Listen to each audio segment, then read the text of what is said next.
Ladies and gentlemen, welcome to tonight's webinar, The Many Hats of a Multiple Sclerosis Nurse.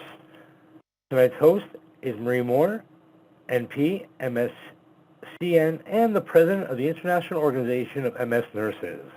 It's now my pleasure to turn the call over to Marie Moore. And hello, everybody. We are so glad that you're able to join us this evening. So the reason for this call, this is a town hall meeting, and it's really meant to be a dialogue, not just a presentation. So the reason for this meeting is we had a member who said, I really want to better understand the different roles of the MS nurse. And we thought, gosh, this is just a great opportunity to let different people share what they're doing in the care of MS patients in various and sundry roles, and also open up the conversation to membership to ask questions and really seek input along these lines. So I am going to just start this talk with a quick little synopsis of some of the different things that MS nurses do day in, day out. But really all I'm intending to do here is set the stage for our really great nurses who are going to share more about their work. So with that being said, I had to start the talk. Can you hear me okay? Okay. I had to start the talk with a quote from the founder of modern nursing, Florence Nightingale. And when I read this quote, my thought was, my gosh, it sounds like she was in fact an MS nurse. So the quote is, the most important practical lesson that can be given to nurses is to teach them what to observe, how to observe, what symptoms indicate improvement, what the reverse, which are of importance, which are of none, which are the evidence of neglect and of what time of neglect. And like I said, that to me just sounds like what we do every single day in caring for patients. What I also like about Florence is her ability to call things as she sees them. And I just had to include this for some levity because this absolutely cracked me up. But another quote that she is credited with saying is, but if you cannot get into the habit of observation one way or the other, you had better give up the being a nurse, for it's not your calling, however kind and anxious you may be. So I know everybody on this call is a great observer, and we'll be sharing a lot of their observations. So with that being said, I'm just going to, again, hit at just some of the really big things that we all know about MS, but I'm really wanting to set the stage for this conversation. You know, the numbers of people who are affected by MS, we have found out just recently, are a lot greater than we suspected. I think those of us working MS knew that there were more than the 500,000 people that, or 400,000 people we were telling everybody were affected by MS in the US, but we definitely know those numbers are much greater. We know that women are more likely to be diagnosed than men. Time of diagnosis is in the prime of life, right? So these are the years that are a person's most productive years, be it in building relationships and having children, raising children, establishing a career, any and all of the above, right? These are really pivotal years of a person's life that set the stage for usually the rest of their life. We know that MS is an autoimmune disease of the central nervous system that is both inflammatory and neurodegenerative from the get-go. And it's really important that as nurses, we're making sure our patients understand that, because it certainly impacts how important treatment is from the very earliest of stages. We know that there's many factors that lead to a diagnosis. There's no single cause that has been found to cause MS, but we know low vitamin D levels, smoking, exposure to Epstein-Barr, maybe even obesity in adolescence are associated with increasing one's risk for MS, and making sure that they understand those risks and modify the ones they're able to modify. MS is the most common non-traumatic cause of neurologic disability in people of working age.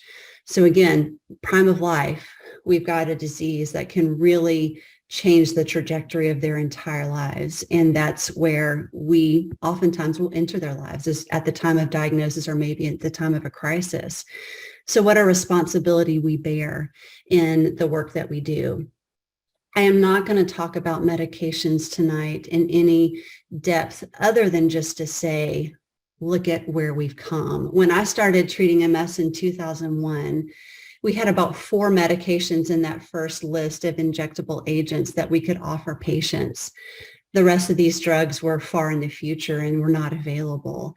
We've come so far, but with that progress comes the responsibility that we as nurses have to understand the science behind these things, how they work, our ability to explain mechanism of action and safety monitoring and the many aspects of treatment to patients and help them be comfortable with whatever choice they make, and also to understand when it's time to perhaps change that treatment. So there's a lot of responsibility that we as nurses carry within that. This is probably one of my favorite ways to present the symptom impact that MS has potentially on patients. We know that not all patients have every symptom, thankfully. But when I look at this list, I have highlighted in yellow the symptoms that you can see. You can see if someone's got a spastic gait. You can see if there's coordination issues, tremor, and weakness. But as you'll notice, the majority of these symptoms are invisible. You don't know if a person's experiencing debilitating fatigue just by looking at them, significant vision issues, maybe challenges with cognitive processing, all of these things, pain, etc. You look at a patient, you don't know they're experiencing that. And I think that's so important for us to remember. We see our patients, and so often when they come into the office or wherever we encounter them, they look really good. But there's often a whole lot more going on. And for some patients, you'll never know about these various symptoms they're experiencing unless you ask them. When we talk about symptom impacts, I want to just kind of put our little nursing hats on a little bit more here and look at just the different aspects of that. So I just went through the primary symptoms, and the symptoms I just listed obviously are the direct response to the demyelination process. But we also have to look at where that leads. So secondary symptoms result from primary symptoms, but the ideal goal is to prevent them by treating those primary symptoms and treating them well. So examples of secondary symptoms would include infections, falls, skin breakdown, injuries, contractures, decreased ADLs. The list goes on, but these are things that as nurses, we're all very familiar with seeing how they impact a patient. But it keeps going beyond that. Tertiary symptoms are the social, psychological, and vocational complications associated with those primary and secondary symptoms. And I think that this really gets at the essence of who a person is, right? Oftentimes when someone loses a job and they identify strongly with that role as the breadwinner or provider or the social aspects of that, that's a huge change in identity, not to mention other impacts, loss of intimacy, role changes, family disruption, the isolation that can come with losing a job or losing a place in society. So there's so much behind each of those things that can be caused by MS. I think it's so important to appreciate. We know that as MS nurses, there's many hats we wear. We're going to obviously hear a lot more about that. MS nurses are the backbone of the MS care team. In many environments, the MS nurse will be the gatekeeper to the providers. If any of you guys work in office settings, and yours is anything like ours, we are constantly bombarded with phone calls and messages from patients. And it's imperative that we have a nurse that really understands which of those issues is top priority emergency, so to speak, and needs to be addressed urgently versus what are the other issues and how do I prioritize how quickly I'm getting those addressed. But I also think it's so important to appreciate the anxiety on the other end of that phone. And if it is an issue of lower acuity, how am I, it's in some way reassuring that patient, we're going to address this, just it's going to be a little bit or whatever the case may be, and really caring for the patient through that process. Our nurses educate patients endlessly, and I can't imagine not having that resource within an office. And not only, though, do patients get educated by MS nurses, so do their support teams and those that are helping them along their journey. And this is where MS nurses have to be so educated, because not only do you need to know what the disease is and how it's diagnosed and relay that to patient and then different subtypes of MS, but the treatments, and again, I showed you the list, it's huge, and how does a patient decide on a treatment, make changes? How do you coordinate transition from one treatment to another if a treatment is indicated? What kind of safety monitoring is needed? What side effects are there that we can potentially ameliorate with certain techniques? Or when is it time to make a change? And this is the complexity of managing treatments. And symptom management, though different than the actual MS treatment, is just as important and is, I continue to learn regularly new ways to manage different symptoms. And when is a medication indicated? When does a medication need to be stopped? What are the other ways to manage a treatment outside of medication, through lifestyle, through various other care professionals within the community? We want to make sure that we understand the resources that are available to our patients, but also remove some of the stigma that a lot of patients feel around asking for help. I think I hear so often, I just don't want to be a burden. I don't want to ask for help. And yet trying to find a way to help patients be more resilient and realize, hey, you know what, these things are here for me. Why wouldn't I use that? Why wouldn't I, better my exercise potential by going to a pool that has some accommodations that will allow me to get in and out, for example, using those resources as they are available. I've yet to meet anybody who loves addressing insurance concerns and administrative concerns. At the same time, these are the things, though, that so often make all the difference for our patients, because they allow our patients to get the care and the help they need, the accommodations they need. This is really the backbone of allowing patients to live their best lives. So as cumbersome as it can be, it's absolutely imperative at the same time. And finally, we're nurses. We see the patients holistically, and that's what I love about nurses in particular. We do see and recognize the need for promoting wellness in every way that we can. And even when patients don't believe that they can do certain things, we're the ones that are cheerleading them along and saying, yes, you can exercise. Let's talk about how that might look. Yes, you can make these changes. Let's talk about what help you need to accomplish that. So again, I am hitting this all at a very high level. And we're now going to have some different people share their experiences and talk to you about their various roles. So the first person that I'm going to have speak is going to speak from the perspective of a nurse within a neurologist office. Charlotte Craig, who I have worked alongside for over a decade, is just one of my favorite nurses, so I'm so excited she could do this. So Charlotte is a multiple sclerosis certified nurse with Atrium Health, a multiple sclerosis center in Charlotte, North Carolina.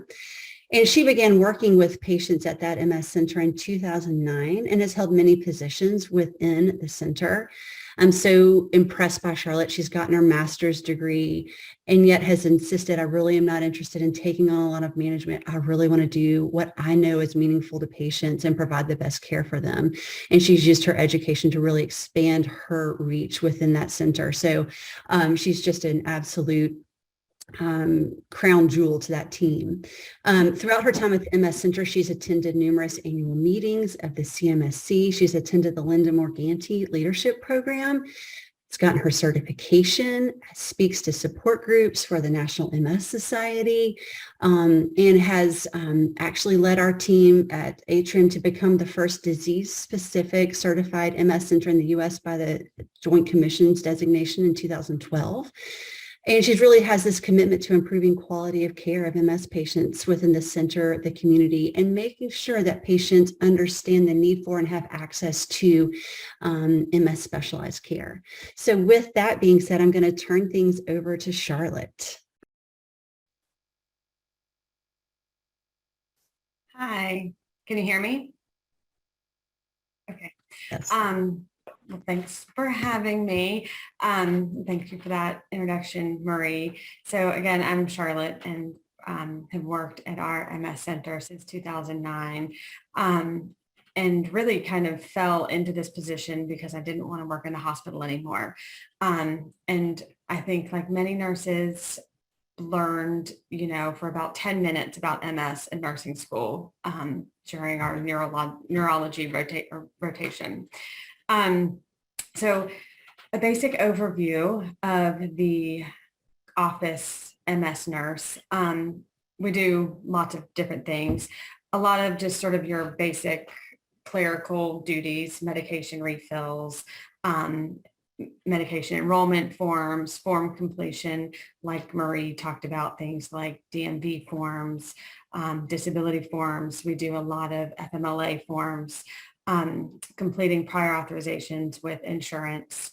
Our nurses work alongside our CMAs in the clinic. We do a lot of screening and data gathering for our physicians, things like 25-foot walks, depression screenings, cognition screenings, fatigue screenings, just to try to get as much information from patients while they're in the clinic to help our providers make treatment decisions. A lot of time is spent in triage. Marie spoke on this a little bit during the introduction. We are the gatekeepers. Patients call in. We are very lucky in our center that nurses manage all of the incoming phone calls. So those can be an array of different things. Very often it's symptom questions, medication questions, things like understanding results from lab work, understanding MRI results. So really understanding MS and how medications can impact lab work, or how medications can make you feel, or symptoms that may be indicative of a relapse versus symptoms that could be chronic and just need to have management. So triaging those phone calls, and again, understanding which are priority and which maybe are important to the patient, but are not life-threatening or urgent. We work a lot within protocols. I think as MS nurses and having a good understanding of the disease process, we have protocols, things like if patients call in and we're screening for a relapse and are looking for infection, and understanding that we can order urinalysis and things like that. So having protocols set so that our nurses can work to the top of their scope is really important in a lot of what we do.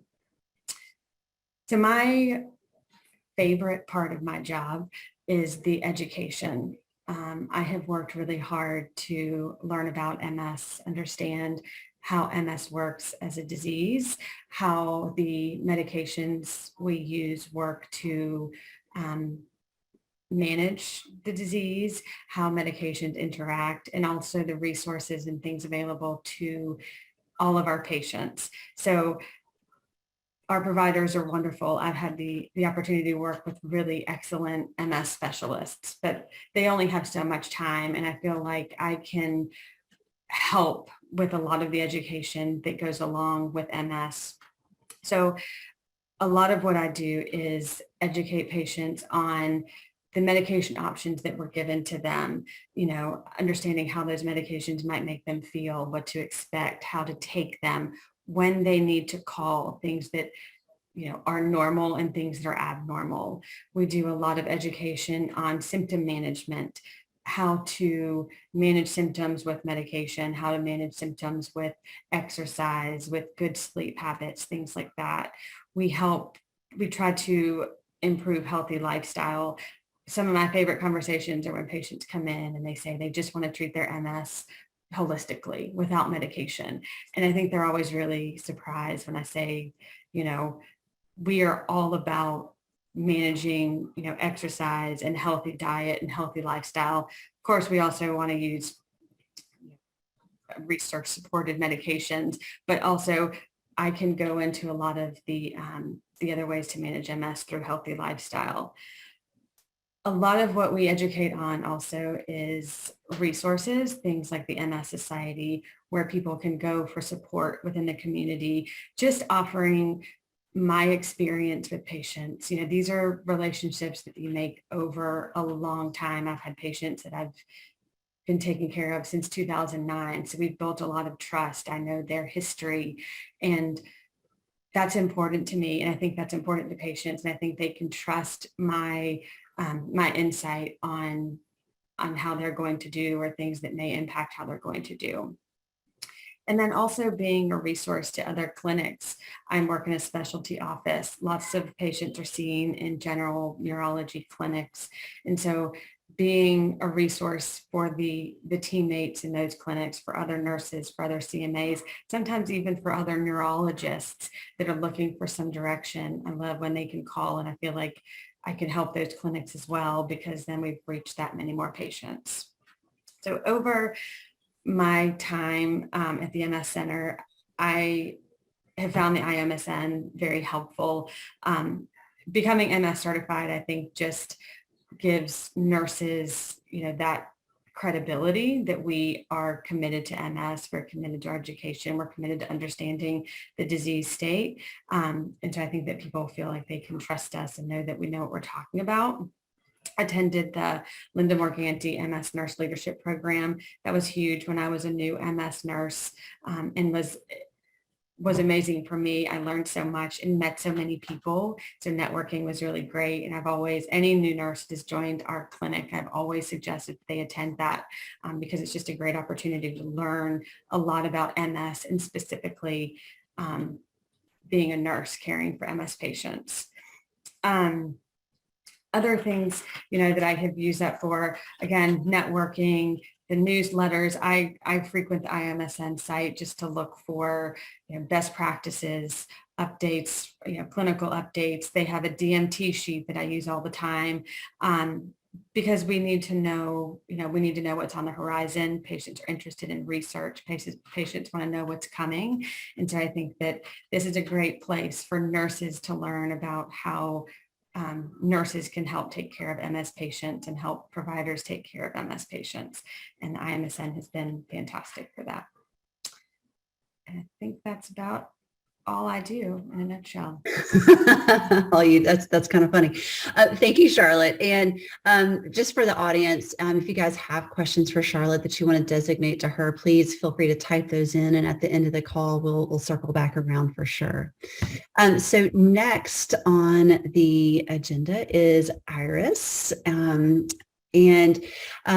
Iris graduated from Northern Arizona University with her BSN and was awarded the Compassion Award by her colleagues. And I 100% agree with that, just having known her over the last however many years it's been since we met at that first CMSC you attended. And I was just blown away by your passion from day one about the care for MS patients. She went on to graduate from Johns Hopkins School of Nursing with a doctorate in gerontology primary care, where she won the Caring Award for lasting impact when in school. Iris is a certified neuroscience nurse and multiple sclerosis certified nurse. She currently serves on the communications board with IOMSN, which big shout out. So that communications committee is sponsoring this call tonight. This is really a product of, this is their brainchild. She continues to work part-time as a neuroscience nurse at Johns Hopkins Hospital, and full-time she's opening her own satellite clinic in Flagstaff, Arizona, serving general neurology needs. Iris tonight is going to speak to that inpatient care, and I'm just so excited to hear what you have to say. So I'm going to turn it over to you, Iris. Thank you. Thank you so much. I'm so honored to be here. It's really full circle for me. And I'm just so charmed by the introduction. Thank you. So my story really began when I received my own MS diagnosis and was just really beyond myself. I didn't really know what it meant. I had gotten an associate in nursing, and at that point I had only seen MS in hospice. So I really thought my life was over, and I just happened to go to a CMSC that was back in 2015, and I met with the IOMSNO and all of these wonderful women and gentlemen who supported MS, and I really found my calling. At that point, I had only seen medicine that was really cutthroat and are you good enough? And the warmness of the IOM-SNO really carried me through really my entire degree and my life story. I went on, as Marie said, to get my BSN and my doctorate. And while I was working on my doctorate, I worked on the Ziads at Hopkins, a neuroscience unit. Quite a few beds. There were two sister units, one focused on stroke, the other on seizures, but also took everything from MG to optic neuritis to like end stage, Parkinson's, all of it, acute problems. And at that point, I had got my MS certification, and I was really known on the floor for being the MS nurse. And because I was known for that, I was able to be brought on to certain cases. I had doctors ask me for advice, in a generalist world, when you have a specific affiliation, I think it can make you very powerful. It made me an excellent collaborator on the unit, and all the nurses respected me. I had that extra credential at the end of my name, and then just, knowledge on a disease that can affect really any part of the nervous system, in a sense, not any part, but, the central nervous system. It really served me in a lot of different ways. I was also brought in on cases of newly diagnosed patients, to be able to talk to them and support them, and give them the resources there that were in Baltimore. I just, getting my MS certification really was a jumping part for all points of my career. When you look at what it takes to get an MS certification and all of the things that you have to know, the disease modifying therapies, pharmaceutical, and I mean, also what can happen as far as a neurological exam. I really look at that as, really the foundation of me just becoming A+ at neurological assessments. Also the pathophysiology and the neuroanatomy, learning in depth about MS really allowed me to get really good at neuroanatomy, and have a passion for it. And now, as she mentioned, I work part-time on the unit, where I show up and I feel like a celebrity. Oh, Iris is back, Iris is back. And I fly in and work and then fly back out because I have enjoyed it so much. And then I'm opening up my own neurology clinic and office. And I think that as I kind of send my credentials out to the surrounding area, and they know that I have this specialty and that they can send MS patients my way, and I will respond to them, in hope and in, love and support, while focusing on wellness along with evidence-based, medications. I'm just very proud that my, life took that way. And that I got this certification, and that it has really made me stand out, not only on the neuro unit, but also as a provider, and also in my class. So thank you, and I'll take any questions that you have.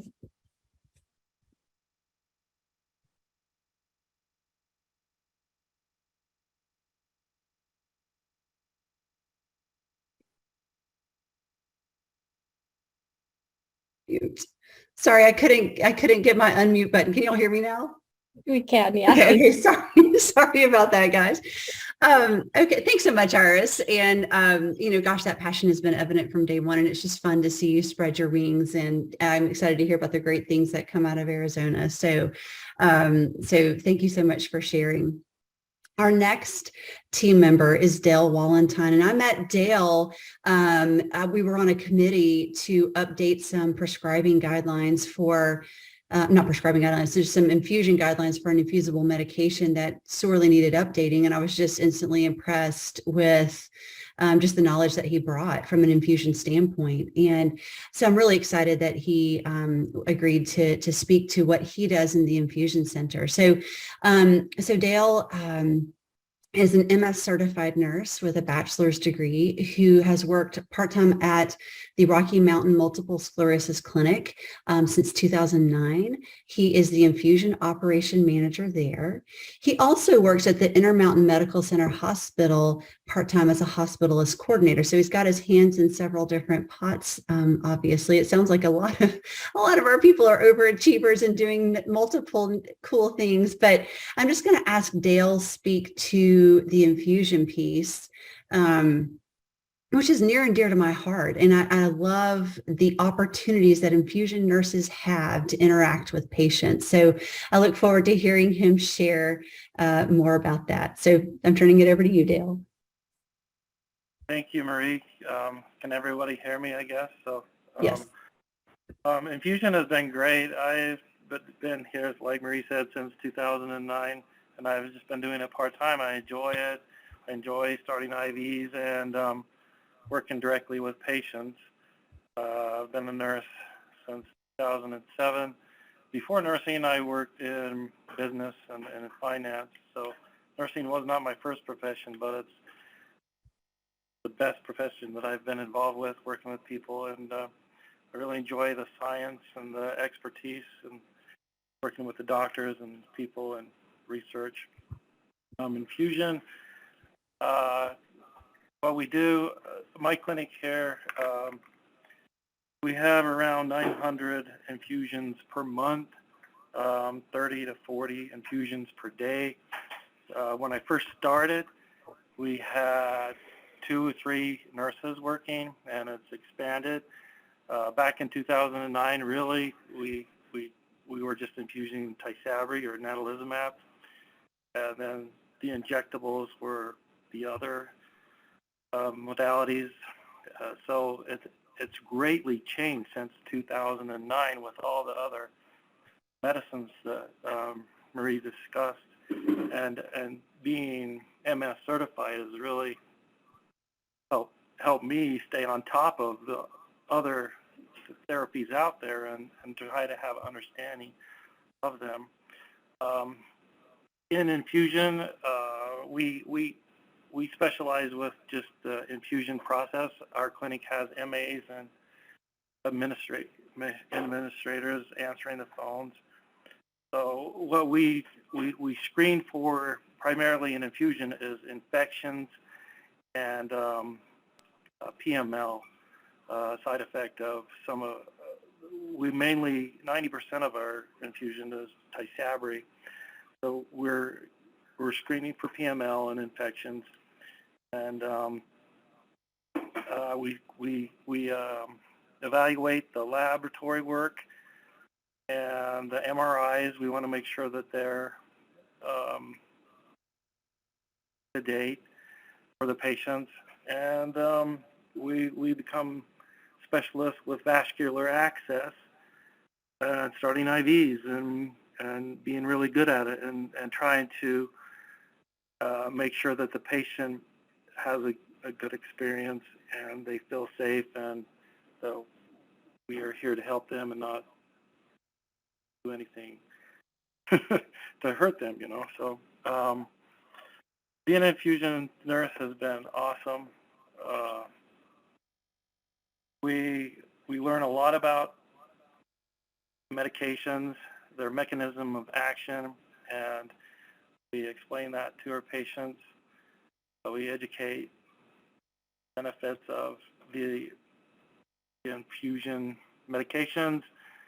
Years ago, it was the last line of therapy, and that mentality has changed over the years, and that if the condition of the patient is if they have several lesions and they need a high efficacy medication, well then we're seeing more and more newly diagnosed MS patients start on infusion medications, which are higher efficacy and will manage their condition much better than injectables or oral medications. And so our clinic here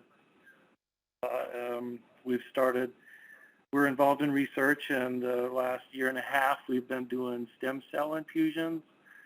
We're in phase 1, working with a stem cell product that is very interesting, and there's just so many good things coming into the MS treatment plan for patients, and the medications are only getting better and better, and I love being a part of that. And as a seasoned infusion nurse, I love working with other nurses who have questions, and I like to see them learn and help them get better skills, IVs or education, and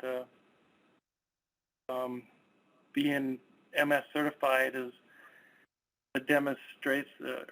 illustrates that I have training, and hopefully that comes across in my interactions with coworkers, whether it's nurses or doctors, and with the patients I'm working with.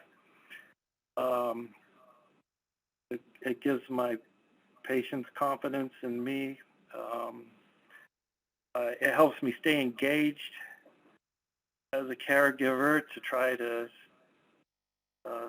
know the difference on medications and be able to identify infections in patients or concerns that patients have. Are they ready for the infusion, or should we hold off on the infusion? So it's challenging, and it's very rewarding, and I've never regretted becoming MS certified. It's only been beneficial, and I should have done it sooner. I've only been certified for 4 years, and I should have did it 8 years ago when I got into it.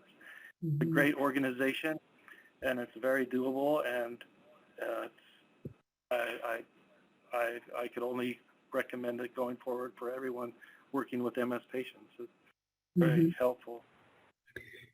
Thank you, Dale. And infusion is near and dear to my heart. I oversaw infusion for a while in a previous role, and we could do another call where Dale could talk about the most interesting conversations he's been a part of in an infusion center, because my goodness, do you get to know patients there. But I think the neat thing about this, and I would encourage anyone who is an infusion nurse to consider, who works with MS patients, to consider certifications.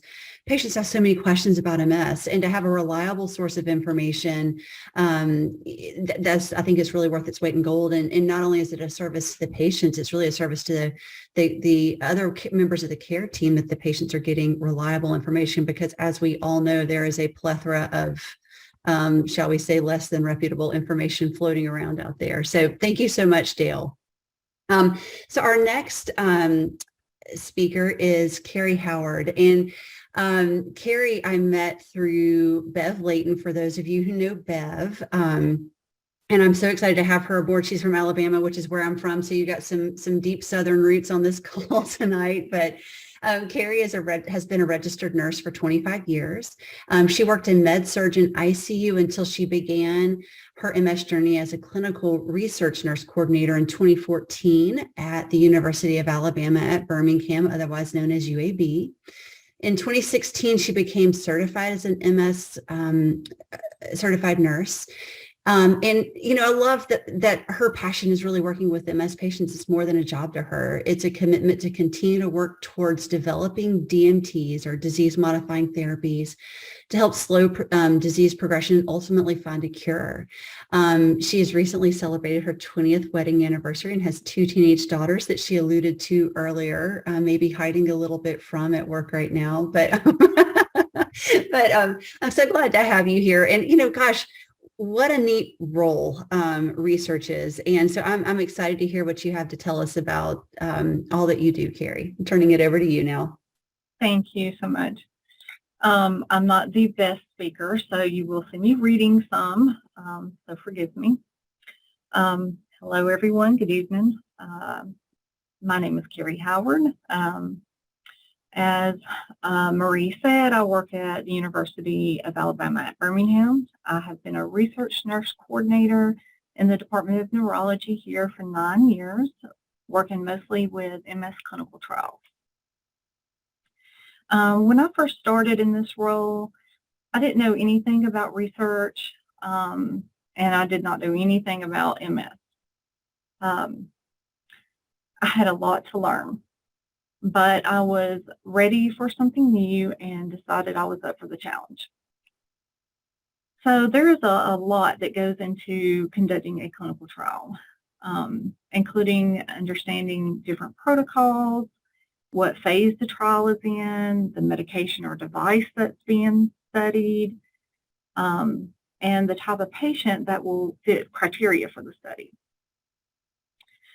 So some of my responsibilities include overseeing clinical trial management from pre-site selection, startup through trial closeout, usually for multiple protocols simultaneously. So we have multiple studies at one time, and making sure they're in accordance with local and federal regulations. So this includes screening, recruitment, obtaining informed consent, enrollment, and retention. I also educate physicians and other staff on specifics of the protocol, the study design, the investigational therapeutic agent, procedures and/or techniques specific to the study. In addition, I administer study medication according to study protocol and must maintain accurate and timely documentation of this process. I also monitor the well-being and safety of study participants by active assessments as well as serving as point of contact for them. When you are screening a patient for a clinical trial, you look at inclusion-exclusion criteria to see if they may be eligible. This criteria usually includes the type of MS they have, age, disease duration, if they are ambulatory, what DMTs, if any, they have been on in the past, when their last relapse occurred, or what their disease activity looks like on recent MRIs. That's just to name a few. Sorry, I just heard a door shut. Also, starting at the time the patient signs consent, adverse events or AEs are collected. An adverse event is any untoward medical occurrence, including any abnormal sign, symptom, or disease, whether or not considered related to the person's participation in the research. So this typically means if they didn't have it before they started the study, or if it worsens after they start, it's considered an adverse event and must be documented as so. So it's very important to collect a thorough baseline medical history at the start of the study. So this is a very condensed version of some of the duties of a research nurse coordinator. But I mention these particular things just to give an idea of how important it is to have a good understanding of things like the different types of MS, symptoms, DMTs, how the study defines relapse, and how relapses are treated. Also knowing things like how infection, heat, stress, things like that can aggravate MS symptoms, and a lot of times patients will think they're having a relapse. So as you can see, being organized and paying attention to detail are skills needed for this role. Lastly, I would like to say that I love working in research and with my MS patients. It provides me the opportunity to develop a close rapport with my study patients and really feel like in some small way that I'm helping to fight this disease. And have to say, I love seeing TV commercials advertising a MS drug that I facilitated in becoming FDA approved. And I also want to say I was extremely lucky that the lovely lady that retired and I was able to come into this position made sure to tell me about all the wonderful resources in the IOMSN, the CMSC, encouraged me to attend the Linda Morganti Leadership Program, and to get my MS certification in 2016. And all of these resources have been essential in me learning about MS and keeping updated in MS, because we know it's forever changing, and that's really basically what I do in a very condensed version. I'll be also glad to take any questions if anybody has any. So we have a question from Debbie Danke that she was wanting to know, how has becoming MS certified added to your research practice, Carrie? Being MS certified, learning about the symptoms, the types of MS, just the things I mentioned before. All those things are just needed to know how to conduct the studies. And I just think being certified just helps, encourage that, learning about all that information, to take the test for one, and just having the knowledge to have that certification. And I feel very honored and very proud of that. And you have to also, recertify every 5 years, so you have to keep up, MS specific CEUs and attend MS specific, things, and to keep up that knowledge. Mm-hmm. Sorry, I said I'm not a great public speaker. No, I think you did great. And, I am just always amazed. We had a robust research department, and just, I don't think it, unless you've seen the amount of paperwork and the hoops they jump through for every single patient, I don't think there's truly a recognition or an appreciation for how much these people are truly tracking, and how meticulous they are in their record keeping to make sure that as trials are being conducted, we're getting quality information. There's so much to it. And, it's really on the backs of our research nurses, our research teams, that we have had the riches of the amazing number of treatments that we currently are able to offer patients. And so, Carrie, you should take pride when you see those commercials and that you are a part of offering yet another treatment for patients, because it's no small task. And understanding MS is imperative for a research nurse in that decision-making process. So thank you so much for sharing with us this evening, Carrie. I see there's another couple of questions, and I'm going to get to those in a little bit. I want to move forward. Our next speaker is Melissa Cruz, who is another member of the Communications Committee, who is, again, trying to bring this format to everybody. Melissa Cruz has been a home care nurse since 2012. She graduated as an RN in 2010 from Long Island College School of Nursing. She worked at Independence Care Systems, MLTC, from 2012 until 2018. And during her time working as a home care nurse at Independence Care Systems, she became an MS certified nurse. From 2020 until 2021, she worked for Arch Care PACE program with a geriatric population, completing home visits alongside working with an interdisciplinary team to improve overall health in the community and to prevent hospitalizations. And we all know how important that is. So Melissa, I'm looking forward to hearing what you have to say. We all know that as a home care nurse, you have a very different look into the lives of our patients. So I'm looking forward to hearing what you have to say. I'll turn it over to you now. Okay, give me 1 second.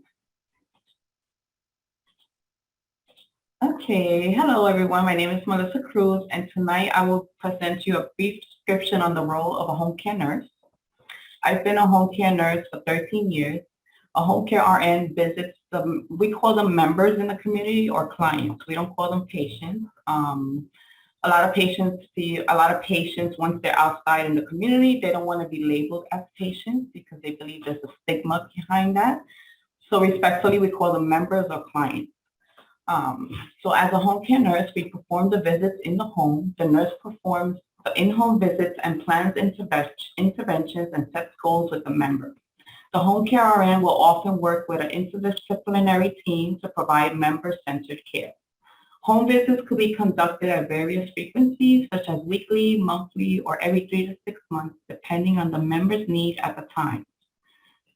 The assessments consist of interviewing the member with open-ended questions and listening carefully. This gives the nurse the opportunity to assess and ask what is most important to the member regarding their health. The nurse starts to build a relationship with the member and the family in the home setting. A physical and observational assessment is also performed. The nurse assesses how the member is managing at home with the activities of daily living, such as toileting, ambulating, bathing, dressing, and meal prepping.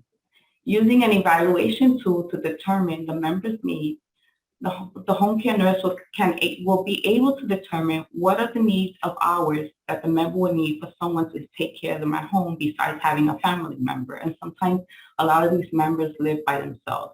So we'll have an evaluation tool that we use to provide them with aid services so someone can come to the home at least 4 or 5 hours a day to assist them with their activities of daily living.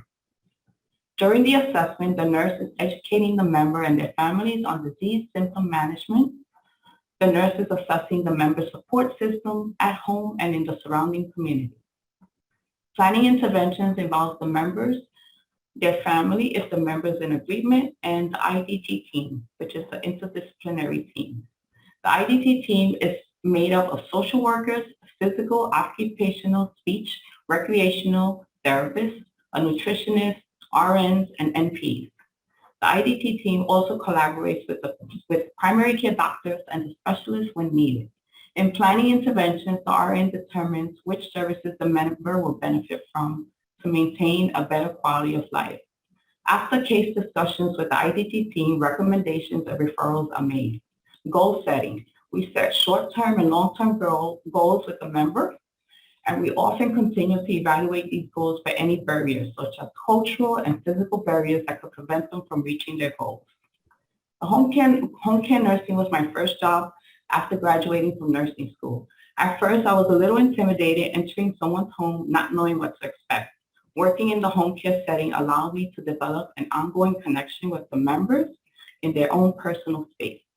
In my role, I've collaborated with primary care doctors to discuss ongoing issues which resulted in poor outcomes. For example, if a member lives alone and has difficulty injecting herself her weekly medications due to changes of weakness in her hands, in this case, my role is I will continue to assess this member, have a case discussion with the IDT team, and implement interventions to ensure this member is getting her weekly injection administered.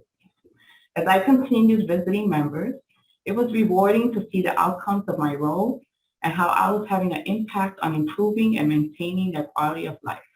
It has inspired me to continue working as a home care nurse. I had no knowledge of MS in 2012, and I was hired and started working for an organization called Independence Care Systems, MLTC. I worked on the MS team as a home care nurse. I was provided with education and started visiting MS members. While learning about MS, at independent care systems, I was able to better serve the members and become an MS certified nurse.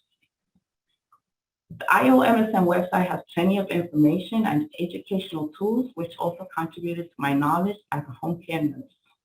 Thank you.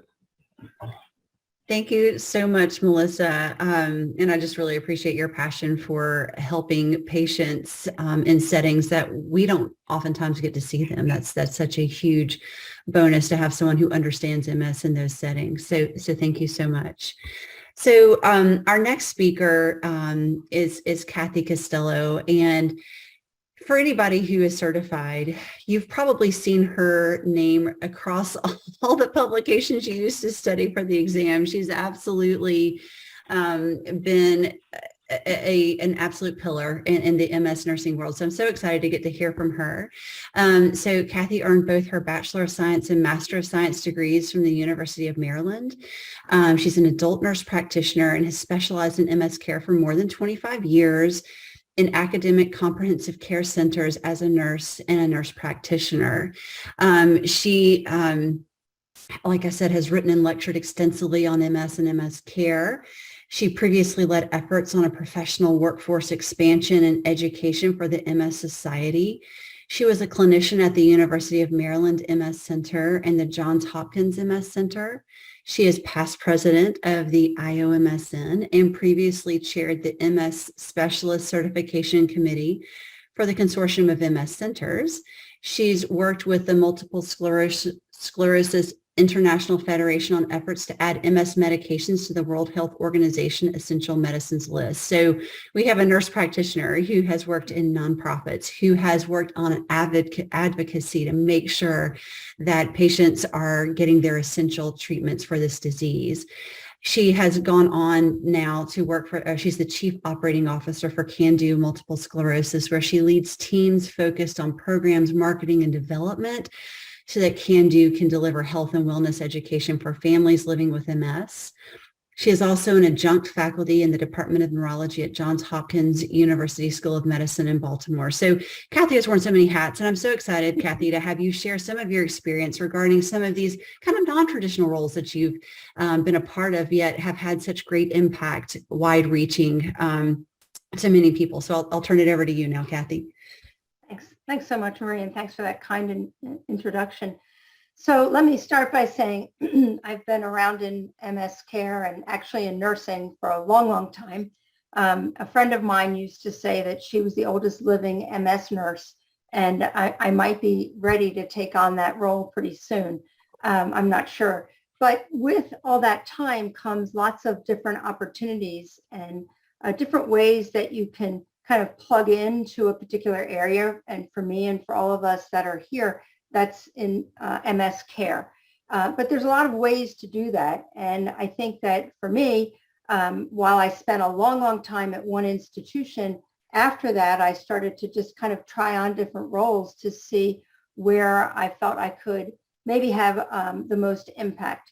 So as Marie said, that I'm currently now with a small nonprofit organization called CanDo Multiple Sclerosis. And we are focused on providing health and wellness programs, also written content and lots of different kinds of engagement opportunities. And because it's small, we're really nimble and we're able to try different kinds of things and just see if it works. And so for me, I oversee the internal operations. So how we develop and implement our programs, the different marketing efforts that we have, our website content, and all of our development efforts. So my role is really now to make sure that these teams can work to their fullest and that the internal operation of the organization hopefully can occur seamlessly. And I need to make sure that people have the resources that they need so that they can work best in each of their functional areas. So what I do is I spend an awful lot of time listening to staff, of course, and their needs, but mostly to people with MS and their support partners, because that's what informs our organization on what we're going to talk about, what we're going to do, what are the priorities, how do people want to learn information, right down how long do they want to listen to somebody speak. As it turns out, they really listen for a long time, and we've been able to change how we do things so that it's more of a coaching model. So rather than a long didactic, we have a very short, maybe 10, 15 minutes of didactic, and then people through a facilitated group process can learn from each other. They can learn different challenges. They realize that they're not alone in this, that they actually have support out there, and they learn other strategies that others have used successfully. They can share what they've done. And at the end of a session, people really feel empowered to get out there and to be able to do things that they didn't even think were possible, but they feel supported in such a way that they try things and they get back into doing a lot of the things that they have always wanted to do. And in our organization, we also attend to the needs of support partners, which can be an emotional support partner, it can be an actual caregiver, but these folks are also experiencing MS in their own way and have many, many feelings and needs and priorities that are often not being met. And so we try very hard to attend to those needs and have special sessions, coaching, support for people who are in that support role. So I've been involved in MS care since 1988 and only started at Can Do MS about 2 years ago. So there's a lot of time in between. And you've heard about a lot of the roles that I've also had over the years. As an inpatient nurse on a neurology/transitional rehab unit, where back in those days, everyone who was having an MS exacerbation came into the hospital. And that's where they had their steroids. And our unit was set up so that people could also have rehabilitation services at the same time and then transition out of our institution to inpatient or outpatient rehabilitation.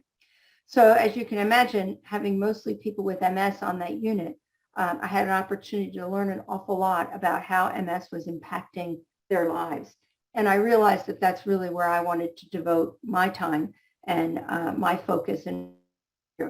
So I actually was invited to join the MS Center, which is an outpatient center at the University of Maryland, just as Betaseron was approved in 1993. And I was brought on so that I could teach people how to self-inject the medication. And I can say that at that time, it became clear to me that the mentors that you have in your life and the people that provide you with information and guidance really help to give you confidence, they help you to learn, and they help you to try new things. And it's probably thanks to many of the mentors that I had there at the University of Maryland that I've been able to do many of the things that I have. So while I was there, I was also a research study coordinator and became a nurse practitioner and ultimately was the clinical director for the center. And so in all those various roles at the University of Maryland, it was nearly 20 years. And I changed academic centers and went across town to Johns Hopkins, where one of the previous researchers at the University of Maryland left to join Johns Hopkins and become the MS Center director there, and that's Peter Calabrese. Also, during my time at the University of Maryland, I met someone that you're all familiar with, and that's June Halper. And I met her back in about 1992, I believe. I was introduced to her by another mentor, Ken Johnson, and he said, this is a person that you need to know. If you want to be in MS care, this is the person. And I have to say he was absolutely correct. And June helped me find my voice and find my confidence and learn as much as I could about MS, and then became involved organizationally to be able to see a bit of a bigger picture and how we as nurses can help other nurses through education, through support, through various opportunities. And I couldn't have been happier to have met June, but also to have the opportunities to do so many different things throughout my career. While I was at Johns Hopkins, I also began to work in the nonprofit arena at the National MS Society in their healthcare access team, or on that healthcare access team. And again, looking at the world through a different lens.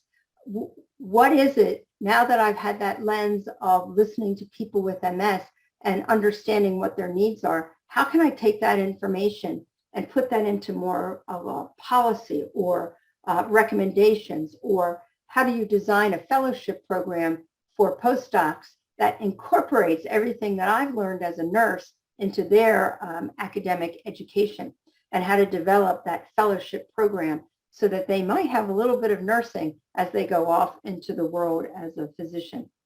So without belaboring everything that I've had opportunities to do, I would say that the sky's the limit in what we're able to do as nurses and what we want to be involved in.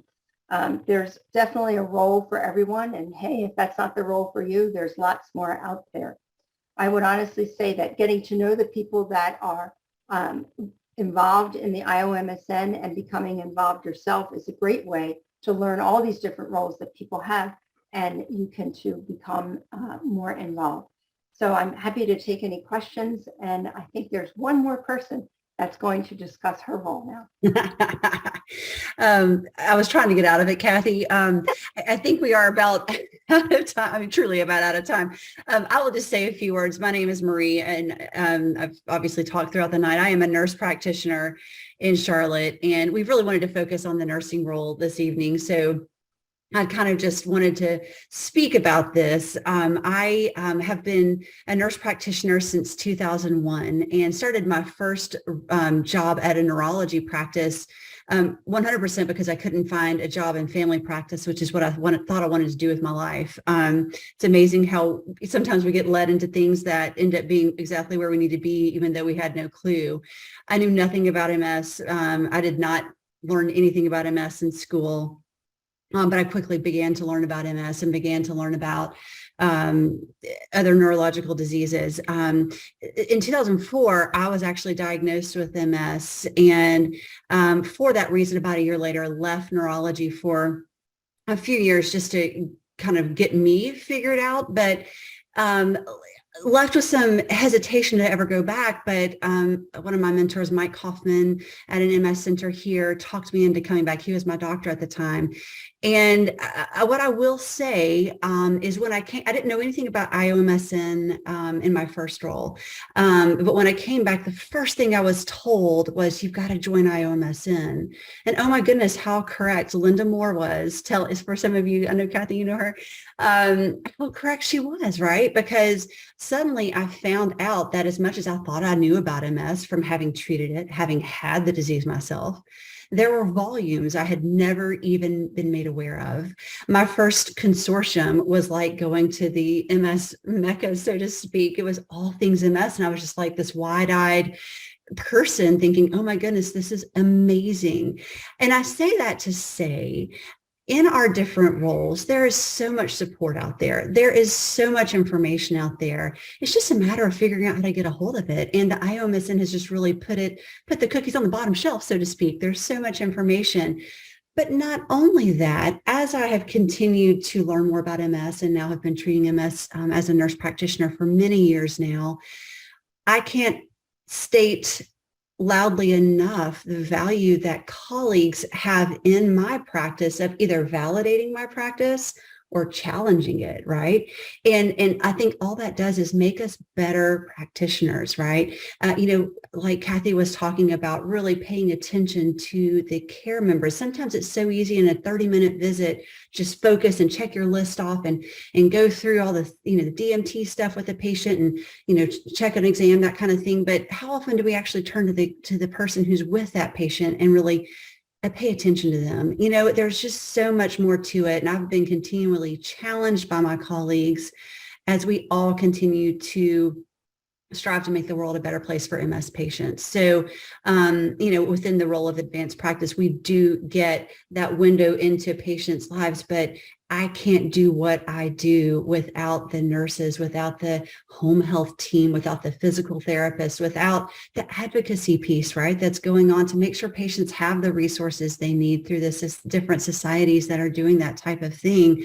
So I think you really begin to learn just how small a cog in the wheel you are. And even though I value what I do, I am completely dependent on those around me that make that wheel continue to go around. So I'm not going to speak a lot more about advanced practice. If any of you are thinking about becoming an advanced practice nurse, please feel free to email me. I would love to speak more to you about that. It's truly been my passion, my life's passion. It took me 10 years to find the job, the role that I loved as a nurse practitioner, but buddy, I found it and haven't looked back. And a large part that is because of the various people you've heard speaking today and others within this organization that have just meant the world to me. So I am going to, at this point, kind of open it up for questions for everybody. The one question that I have not addressed yet, Madeline Rodriguez wanted to ask Charlotte that she's just started a job at a new MS clinic and was wondering if you could share your protocols. Charlotte, I will turn that over to you if you're still able to answer that. Yes. So yeah, I don't reinvent the wheel. I think there are lots of nurses out there who have worked really hard to create protocols and recreate protocols, and happy to share everything that, that I've learned that my group has put together. I don't know if you're asking for specific protocols related to medication or monitoring. I'm happy to share my information, and if you want to, shoot me an email or we can talk another time, but happy to share whatever you may need. Yeah. And Charlotte has a treasure trove of different informational handouts and resources for patients. And I would say, especially if for any of you who are new or starting in a new role or just wanting to have better resources, you have a lot of people who would love to help out to that end. And the MS, there's a Google group. Perhaps we can put that information up. But if you're an IOMS member and you email Lenny, she will get you into the Google group and you can pose these questions to MS nurses around the world who can help provide resources, answer questions, speak to experiences with different things. There's just a lot of options for getting information for those of you who are trying to figure things out as you're in the throes of practice day in, day out. Are there any other questions at this point? Let's see. I don't see any more. And no, it's kind of, well, on the East Coast here, we're kind of getting close to bedtime. So I do want to be respectful of everybody's time, but I also want to make sure any other questions are answered. I will just leave with this for anyone who thinks of questions after this. You can always go on the website and, find Lenny's email address, my email address, and reach out to ask questions, and then we can put you in touch with whomever might most appropriately answer the questions or provide some of the information that you're looking for. So don't hesitate to use the website. There, again, is a lot of information there, but there's also access to people who can get more specific information if what you're specifically looking for is not available there.